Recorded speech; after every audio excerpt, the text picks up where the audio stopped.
I love ending my Friday anime watch with a Otome game. It's just so fun, and for having a character try her damnedest in the first season to avoid becoming the Villainess, to avoid those doom flags, to have an episode where they purposely ask her to play the Villainess was great. And I honestly thought, like the mother, if she's a part of the play, it's game over. She's gonna ruin it, she's gonna fumble it. And to my surprise, she ended up succeeding in probably the only way that our Baccarina ever could, and that's by using her knowledge of the Villainess lines from the game in the play. It may have been ad-libbed, it may not have been what was on the script, and it definitely became a romance competing fest, but they succeeded, and honestly, I gotta hand it to the girl. Even though she seemingly got kidnapped at the end of the episode and set off a new doom flag, what could have been a doom flag here, I think she definitely avoided with grace, just with a couple of missteps here and there. I actually forgot that I guess this is based on the sequel game in this character's world, right? So the first game that she experienced in Season 1 was something that she played, and that's how she kind of avoided the flags, even though she pretty much avoided them all at the very beginning. So the fact that this, in the terms of the narrative, is basically a sequel that she never played, means that we're going to have probably even more interesting events than in the first season, because having a character know of the events that she wants to avoid, even though she was oblivious and didn't recognize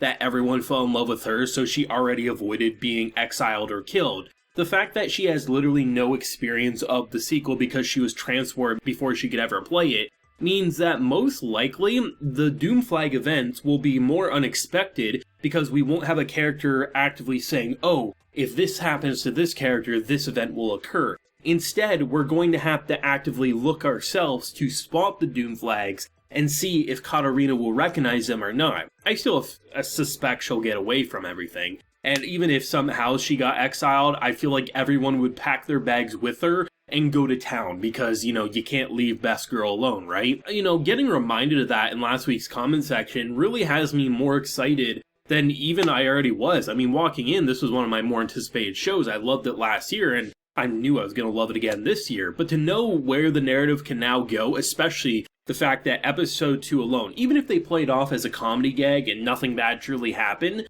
there still is that potential to make it all the more dramatic, and I'm going to be interested to see. I would assume, most likely, this is my gut reaction anyway, last week's episode introducing us to a bunch of siblings, I would imagine that has to be tied together with the kidnapping seemingly at the end of this episode, but obviously time will tell, right? But in terms of the play, I thought that was amazing, to see the twist on what is essentially Cinderella, and the fact that instead of having like a Cinderella story with magic, it's all based on seemingly reality in their world. Instead of glass slippers, it's basically her work boots, but her boots get covered up by the elegant dress that the farmers and, the general villagers that she feeds way too many vegetables to got for her. So it was nice to see that in the middle of her, planning to avoid doom, because this girl ain't gonna remember lines. Let's be honest, there's no way around it. She overthinks things. She needs to have a cheat sheet, right? So she puts it on her little fan, but of course it falls off. I love how the characters just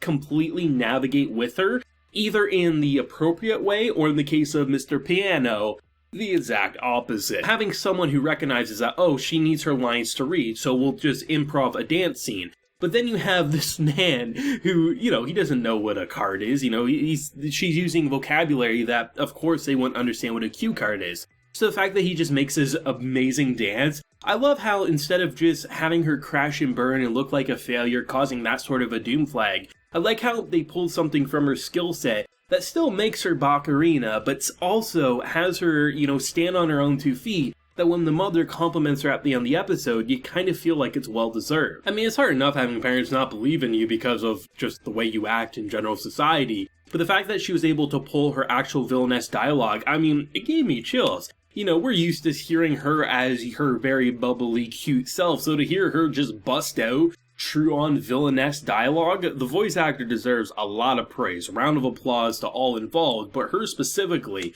And to just see the escalation of adding in a love interest, I love the idea that Sophia got her brother to play the masked knight because everyone was like, oh, I'll play it because they're in love with her, of course. And she naturally just gave logic on why they couldn't, as she purposely made a love interest to let her brother hook up with Katarina, or at least that was the intention. You gotta love the smooth moves of some of these characters, as others are just inserting themselves because they're a little too close to comfort to either who they hope to be their future wife, or in the case of literally the one character engaged, he's having to cover her up because he doesn't want the goods to be shown, to hungry eyes that are already a little too close to comfort. You just love the back and forth and just the beautiful presentation, right? I remember being blown away in season 1 just how good the backdrops looked and how the characters really lit up because they were behind them. But honestly, having a play and just seeing a play that's been done so many times, like Cinderella and all those types of plays, like how many times have we seen it in literally any story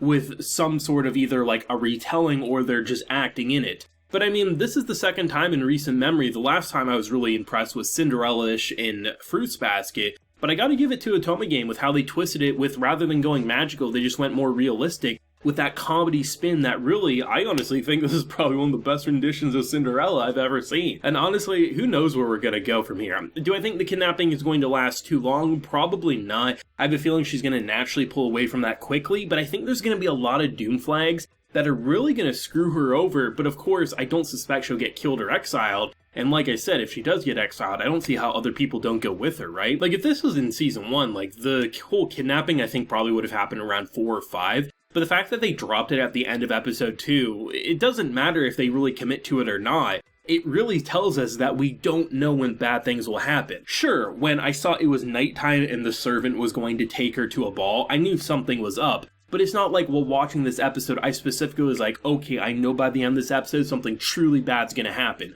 Last week, you can pick and choose events that might be bad luck, like the merchant from last week, but it's actually more unpredictable because she's not narrating how to avoid things, even though she already avoided it, but she's dense like a black hole, right? It's just so good with that type of dynamic. Like in last week's review, I said, I could definitely see how season 2 will be really fun, but would I want a season 3? It's hard to say. It really depends, because I know there's a lot of source material for it, which honestly I didn't think there was originally when watching season 1.